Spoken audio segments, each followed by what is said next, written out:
Saviez-vous que les immigrants sont souvent en meilleure santé que la population d'accueil à leur arrivée? Comme la plupart des immigrants au Québec, Ibrahim, ingénieur de profession, a été sélectionné dans son pays d'origine grâce à un système de points prenant en compte son âge, son niveau d'études, son état de santé et ses compétences linguistiques. Au cours de ses premières années d'installation, Ibrahim se sentait en pleine forme physiquement et mentalement. Il percevait d'ailleurs que son état de santé était bien meilleur que celui de ses amis natifs. Cette situation, connue sous le nom d'effet d'immigrants en bonne santé, est surtout documentée par les chercheurs en Amérique du Nord et un peu moins en Europe.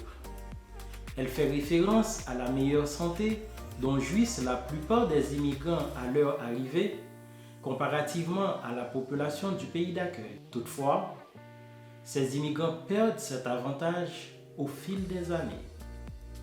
À mesure que la durée de résidence d'Ibrahim augmente dans le pays d'accueil, son rêve de réussite rapide ou d'un mode de vie plus facile s'efface progressivement.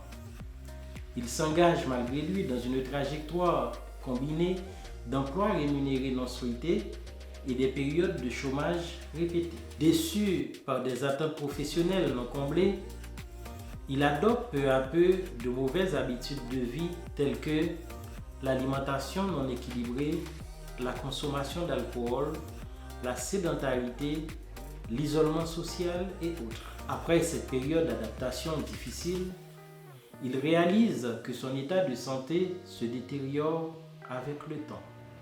Il est important de souligner que l'expérience vécue par Ibrahim n'est ni universelle ni systématique, car les résultats des études peuvent varier en fonction de plusieurs facteurs, tels que l'âge à l'immigration, la durée de résidence dans le pays d'accueil, le niveau d'études, la distance culturelle, la catégorie d'admission, ainsi que les indicateurs de santé utilisés, notamment la santé autodéclarée et la mortalité.